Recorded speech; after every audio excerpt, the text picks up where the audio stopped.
Namaste. Welcome to another episode of the Ilongga Yogi Podcast. Hello, everyone, and thanks for tuning in. For today, I will be talking about quite a heavy topic. A few days ago, I was just struggling emotionally, and I wrote sort of this script. I wrote all my thoughts and emotions down, and in hopes of recording it for a podcast. And then right after I did that, I came across a YouTube video, and I learned a lot from that YouTube video, and that really helped me and even changed my perspective. So I hope to share what I have learned with you guys. So before we get into that though, as always, let's just take a few moments of stillness. So wherever you are and whatever you may be doing right now, I'd like you to drop that and find a comfortable seated position. If you prefer to lie down, that's also okay, but we're not going to be here for that long. And just make sure you don't fall asleep.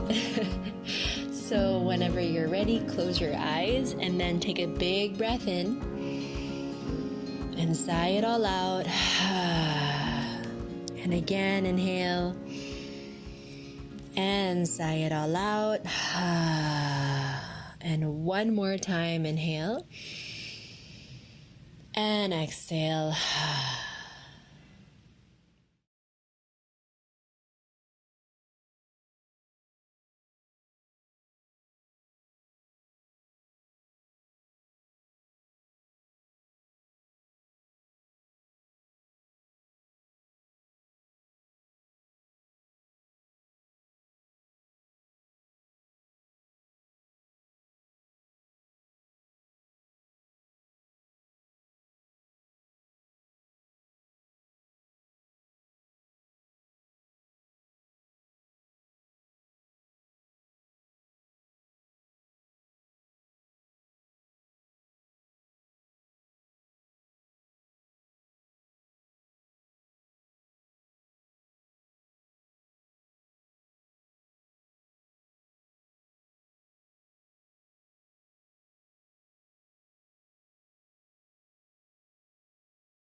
Slowly come back to this moment, moving your toes and your fingers, moving your head, and then blink your eyes open. Welcome back, and thank you for spending a few moments of stillness with me. So, you probably already know that I battle with mental illness. Maybe you have read the description of this podcast, and I do openly talk about mental health in this podcast as well. So it's no secret that I have battled with a mental illness with what feels like almost my entire life. And with that comes a lot of self-doubt. I feel pretty useless and hopeless, especially when I'm just not myself at all. You know, there's like this switch that turns on in me that completely changes my perspective on life.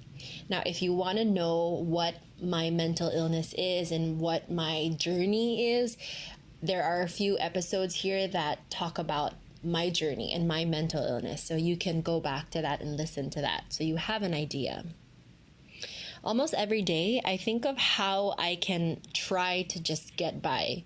And that effort to keep it together and function always exhausts me. It feels like I'm just trying too much. And then I end up asking myself, like, why am I doing this anyway? Maybe I'm just doomed to be nothing. Maybe my life is really pointless. I don't know, no matter how hard I try every day to fix myself or accept who I am, it just leaves me feeling like I'm still taking up unnecessary space in this world with nothing good to contribute. And that's on my really bad days. I feel worthless in all the roles I'm meant to play, like as a daughter, as a partner, as a teacher, as a friend, as an entrepreneur or business owner.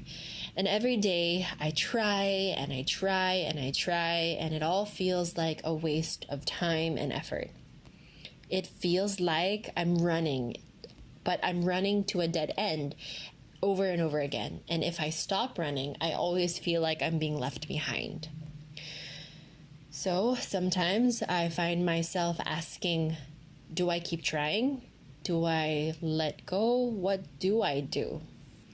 And most of the time I get up, even when I don't really think it matters, because actually not trying makes me feel worse. So that's one of the reasons why I get up and keep going. And so as each morning comes, I follow these routines I put in place for myself that I have figured out for years already just to make it work. And I always get people who ask me, what do you do every day? Especially as a yoga teacher, and that being my main job. And I wish I could just tell them the truth that if only you know, it takes so much out of me to just even show up and work and teach and live. It takes so much to do something meaningful through the work that I love, no matter how insignificant it can actually seem on the outside, or sometimes it feels pretty insignificant. It takes so much out of me to keep my mental health stable. And so it's not easy. What makes it harder is that I know that what I'm going through is nothing compared to what's out there in the world. And sometimes thinking of that just makes me feel even worse. But then I'm reminded that maybe it's because I constantly compare myself. Maybe it's because I constantly pressure myself.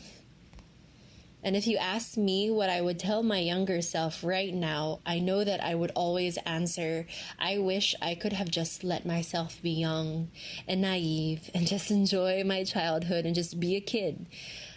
I took everything so seriously, and I tried to control how people perceived me so that they would like me, only to leave me feeling never good enough because it's not who I am. The more I tried, the more I didn't get what I wanted. But I've learned that when I loosened up, when I let go or surrender to the journey, the easier things flow.